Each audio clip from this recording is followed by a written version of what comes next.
you unique perspectives from inside the world of addiction and mental health recovery. This is Recovery Unscripted.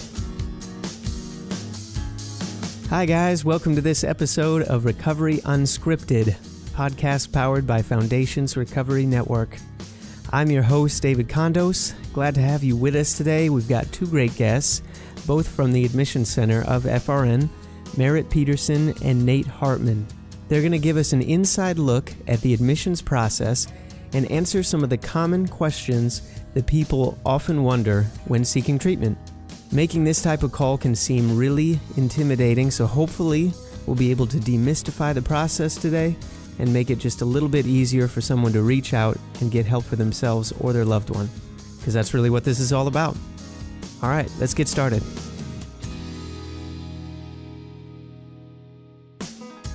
So I'm here with Maritt Peterson and Nate Hartmann. Welcome. Thank you. How you guys doing today? We're doing well. Or I'm doing well. I'm okay. You just speak for everyone. Right. Yeah. All right, cool. So you guys work in the Admissions Center for Foundations Recovery Network, correct? Mm-hmm. Yep. Yes, all right. correct. So tell us more about your path to where you are now working in the addiction mental health treatment industry. Sure.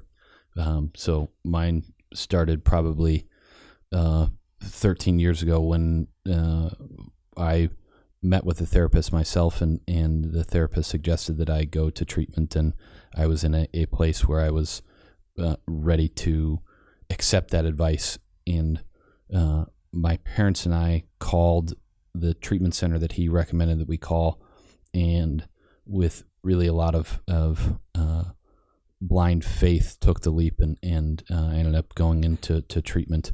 And I've been in recovery ever since.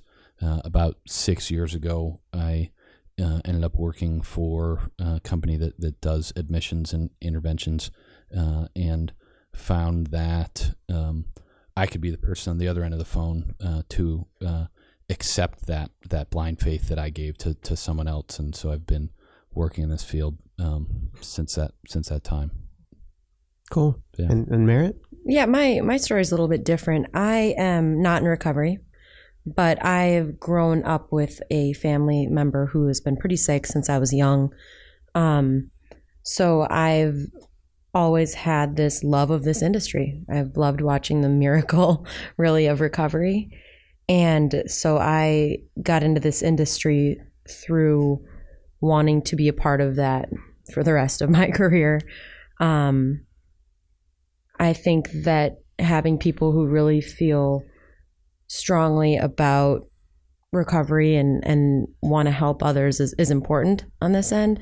And so it might be different that I'm not in recovery as well, but I do have a big tie to it. So when someone is thinking about placing this call, it can seem very not only scary, but kind of vague about who's going to pick up on the other end. So tell us a little bit more, like who are these people in the admissions center? What can they help with? What are some things they can't do? How does that work? Everyone that we have in our admissions center is highly trained. They know the industry well. A lot of them have made that phone call in the same way that we have for a family member, for themselves. So they understand that is a very, very scary call to make. It's not easy for a family member. It's not easy for an individual. And so the people that they're talking to are understanding. They are very, very aware of confidentiality and making sure that the other person feels comfortable. So you guys have handled some of these calls yourself personally, right? Yeah, correct. So what are some examples of questions that you might ask someone who calls in? Sure. So one of the things that we want to find out is really what's going on, what the situation is, and why someone is calling today. Usually something changes or something has happened that somebody's calling us. So we're really trying to find out as much as we can about their situation, about who they are, about how they've gotten to this point. And what that does is it allows us to know how we can help best, right? And that's what we want to do is we are going to ask a lot of questions about their past, and some of them are going to seem very personal, and some of our conversations are really very emotional. And the reason that we do that is so that we can get a really good understanding of what's going on, so that we can point somebody in the right direction of the resource that's going to be the best help for them and it's going to be most appropriate for them. So the questions that you ask are to help them find the best next step to take, right? Mm-hmm. Correct. Cool. Yeah. And so we don't always need somebody to prepare to call us. That we kind of see that as our job in some ways, is to know how to walk them down this path and know what the right questions are to ask. There are times when there are medical issues or there are psychiatric issues going on, and we need to work with the family to do more research into that, to find out specifically, what other doctors they've seen, what kind of treatment they've had in the past. And that's what we do. We know what those things are and what those questions are to ask once they call. Sure. And so you touched on some of the information that's involved. It can be very personal, some medical information, and that can be another barrier that someone might feel afraid to share that with someone that they don't know. So could you tell us, Maritt, a little bit more about how this information that people bring to you is kept confidential? Oh, yeah. So everything that we talk about on the phone is protected under HIPAA. So it's just like when you go into a doctor's office, they're not going to go share your medical information with anybody else, and that's the same with us. The only thing that we really have to share is if we have anybody who's actively suicidal, actively homicidal on the phones. But other than that, we're really wanting them to feel safe and understand that it's a safe environment for them to tell us the truth. Sugarcoating things on the phone with us isn't good. We're actually trying to help. We're not interested in putting people in the wrong facilities.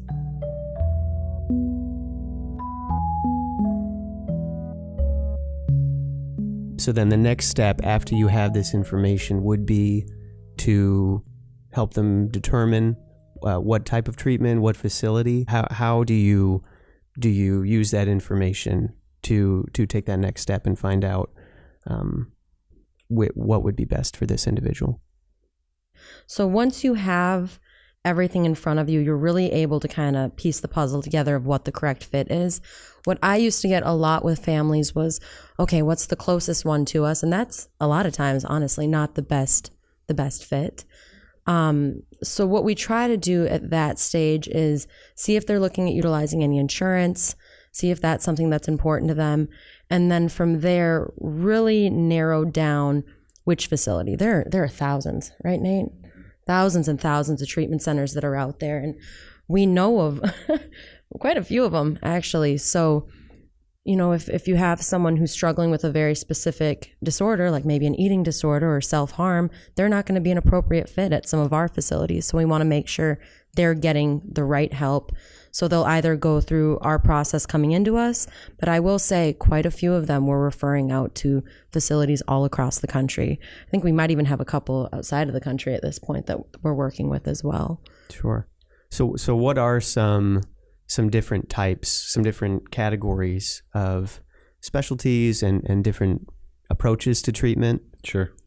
Yeah, and they're about as various as you can imagine. I mean, Maritt mentioned eating disorders. There are facilities that specialize in treating both addiction and mental health. There are facilities that do just a medically supervised detox, and then there are facilities that are 90 days or longer. There are outpatient facilities where you would typically stay at home and continue living with your family or doing your job, and you're going to outpatient 3 or 4 times a week. So the availability of different options is pretty high. So with Foundations Recovery Network facilities in particular, the specialty is dual diagnosis, integrated treatment. So that's addiction along with mental health disorders, right? Exactly. And so how, for people who may not be familiar with that, how would you describe that as being different than maybe the idea of traditional addiction rehab or 12-step programs or stuff like that? Well, with Foundations Recovery Network, we do what's called fully integrated treatment, meaning that we're treating the addiction alongside a mental health condition. Some people come into us that don't have the mental health condition as well, but we want to dig for it.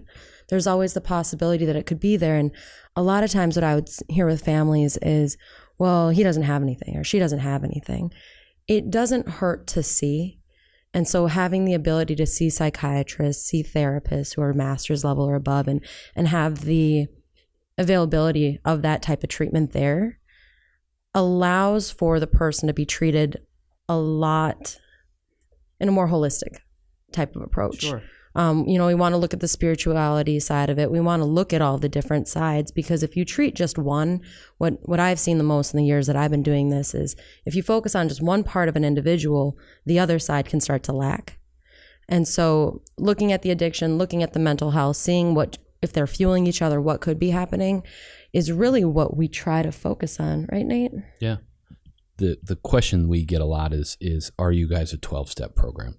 And it's a challenging question to answer because we are neither a 12-step program or a non-12-step program. Yeah. We utilize the 12 steps just like we utilize other evidence-based therapies. The 12 steps have been proven to be effective in treating substance abuse, just like cognitive behavioral therapy or motivational interviewing or dialectical behavioral therapy have been proven to be effective in treating people with substance abuse and mental health disorders. So when we say integrated treatment, integrated dual diagnosis treatment, what that means is we're really taking our assessments a step further into what some of the underlying issues are, what some of the emotional issues are, what some maybe the mental health issues are, and we are integrating the treatment of those things in with the treatment of the substance abuse.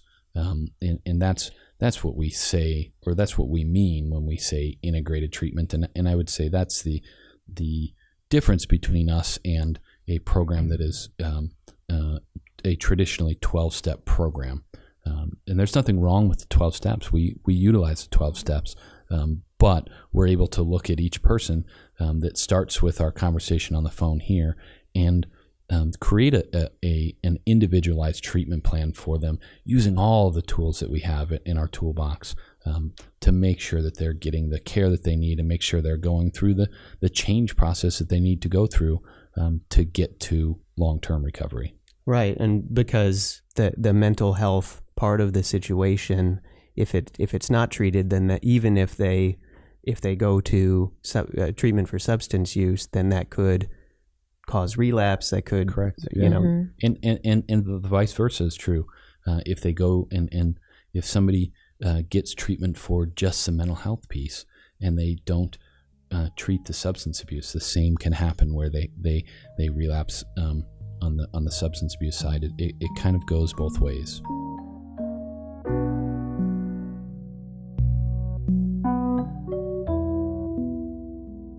So I know, Maritt, you mentioned earlier about traveling for treatment, and that's a top question that families and people who call in are asking. Could you describe some of the pros and cons of traveling or not traveling as part of the equation when people are deciding where they go? Yeah. Again, because we talk to so many different people, there's always different situations as to why they should or they should not travel. So different scenarios that I've seen pretty recently, a professional, someone who owns a business locally, it's always great to get them out of that area because maybe they'll be more willing at the end of the day to open up in treatment. You don't really want to see people that you know in treatment. You want to be able to have that for yourself and be able to open up and not have to be worried about what someone's thinking of you. So getting out of the area for that reason can be really, really great. The other reason is maybe you have a mom with kids at home and she gets sober and she starts to kind of see that she's doing great while she's in treatment, but she hasn't worked on everything else. and she could really take the time, or she needs the time to work on those other things, it's very easy for her to want to go home as well. She has kids there. She has all these people that she takes care of traditionally, but those could also be the reasons why she's using. So taking the time to really dive in and make sure that she's getting the full amount of treatment. She might not be able to see that, why she needs to do that in those beginning stages of treatment. So getting her out of the area may make it so that she's less likely to want to go home.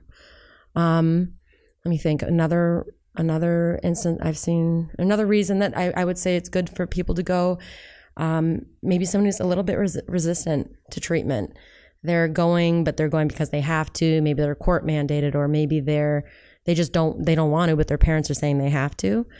It's very common for them to up and leave as well. So having that physical distance helps people to stay in the situation for a little bit longer.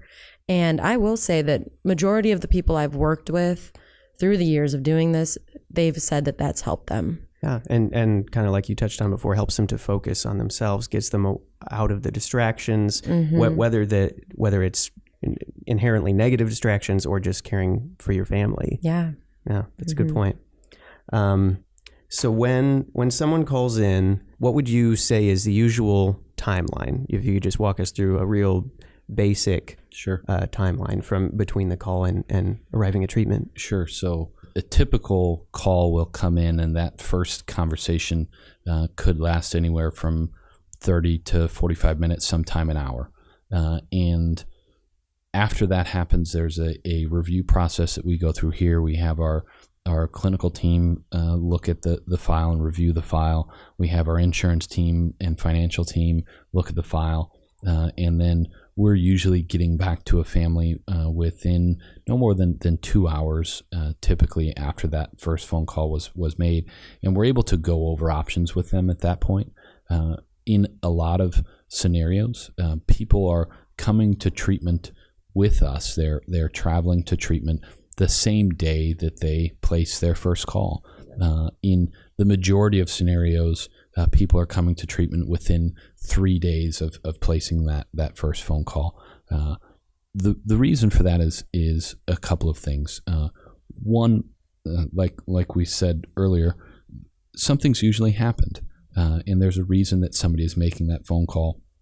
And our callers typically have a high level of urgency, and we want to be able to meet that urgency. And we want to be able to move as quickly as the caller is ready to move. Now, there are other scenarios where somebody has other things that are going on in their life, and they need to take care of some of those other things in their life. And we'll walk through that with them. We'll try to help them take care of those things so that they can make the decision to come into treatment. And so that the general idea is when somebody is calling us, they're reaching out for help, and we want to empower them to follow through with that, and we want to walk that path with them. And so it does typically happen within 3 days, but certainly there's no pressure when somebody calls to make it happen that quickly. We want to find out, again, what's going on in your life, and how can we meet you there and help you get the help that you need. Yeah, and that's a good point, that oftentimes I'm sure there's a reason that call was placed that day. Yeah. Something happened that was out of the ordinary. Yes. And so that makes sense that you would want to help them get in as quickly as they want to. Yeah. Absolutely.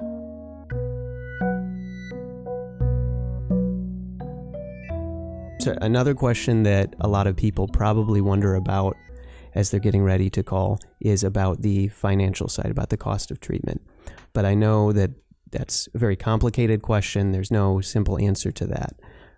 So what could you describe some of the factors that go into that equation? Sure. The cost for treatment is as varied as the types of treatment centers that are out there. And so when we're looking at what the cost is, we're looking at what the needs of the individual are, and no individual calls with the same needs in terms of what they actually need to get better. When we're talking about costs, one of the things that comes up obviously on a pretty regular basis, is insurance coverage.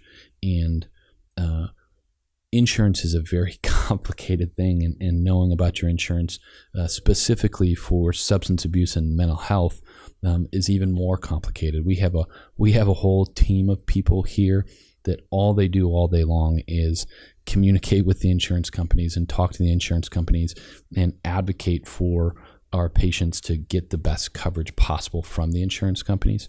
And so when we're doing that, we're looking at a number of variables, including age, including how long they've been struggling, what their situation in life is, what the specific substance they're abusing, what kind of history they've had with any kind of treatment, who their insurance provider is, and then we're looking at, hey, what type of treatment do they need? Do they need residential treatment? Do they need a medical detoxification? Do they need longer term treatment? Do they need outpatient treatment?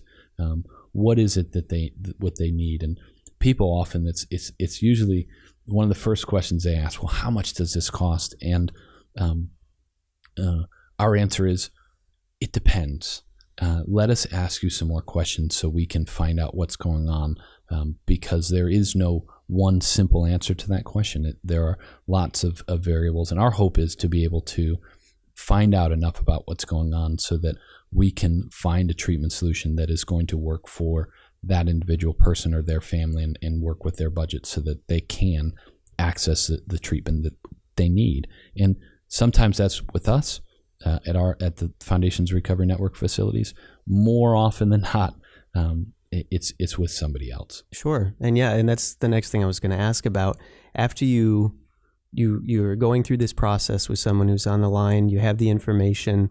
What happens if you determine that the best fit is not with a Foundation's facility? What's the next step there? Next step there is to get them to the right fit. We're not interested in putting people just in our facilities. We want people to really get better. We understand that these are loved ones, these are friends. And so what would happen is we would find out that maybe this isn't the correct fit for them. And then we have a whole entire team dedicated to referring people to the correct fitting facilities. So I think I kind of touched on this before. There are thousands of them that we're aware of. We have them in our system, and we go through, okay, what do they need? Are they utilizing insurance? Do they have to stay in a certain location? Maybe it's court mandated. There's a lot of factors that come into that decision of where they need to go. And we have, I think it's about 10 people at this point, 10 people here who are just dedicated to getting them in touch with the facilities. So it's not always just a phone number. Half the time we're calling with them. We can give them some sort of background to the facilities themselves and say, this is who we'd like to have come to you. Sure, and these aren't random facilities. These are people. Mm-hmm. We've researched them. Yeah, where you've sent people before. You know what they're about, right? Mm-hmm. Exactly. We have relationships with them. We know that people have came out and done quite well. So we're not just calling local numbers trying to see where to send someone. We're making sure that they're going to the right spot. Sure. All right. So is there anything else that you guys might want to say to someone who is considering making this call, either for themselves or their family member? What else would you like to say to them? I would tell them to take a chance, to pick up that phone, and as difficult as that is, to take a chance. And when they do, I think what they'll find is somebody on the other end of the phone who is going to go to whatever length they can possibly go to help that person. We know what people are struggling with, and we know that people are calling and they oftentimes feel alone. They oftentimes feel confused. They have all sorts of emotions that they're dealing with, and we're sensitive to all of those emotions, and we want to walk that path with them to finding the help that they need. The worst that can happen is that they decide that this isn't something that they need right now, and we will accept that too. But picking up that phone and reaching out and asking for help 100% of the time is going to give them a sense of well-being that they haven't felt in a very long time. Yeah. Anything else you want to add about that, Maritt? Yeah, being the one answering the phone for quite a long time, I can say that I've never really had anyone say, I really regret doing this. They've always said this has been something helpful. They getting more of an education, if that's the smallest part that you're doing right now, that's okay. And so like Nate's been saying, picking up the phone and making that call, as scary as it might be, again, it's all confidential. We understand half of us are in recovery, the other half of us have been on the other side of it with family members. So you're calling some people who understand what you're going through and are really just trying to help. Yeah. All right. Awesome. Thank you for your time, guys. Yeah, thanks for having us. We really today. appreciate it. This has been the Recovery Unscripted podcast. Today we've heard from Maritt Peterson and Nate Hartmann, who both serve in the Admissions Center of Foundation's Recovery Network. FRN offers integrated treatment at residential and outpatient facilities across the country. If you'd like to learn more, please visit foundationsrecoverynetwork.com. Or if you'd like to talk with someone from the FRN Admissions Center about treatment options for yourself or a loved one, please call 855-823-2141. As always, thank you for listening. Please share this podcast, give us a rating on iTunes, and stay tuned for more episodes. See you next time.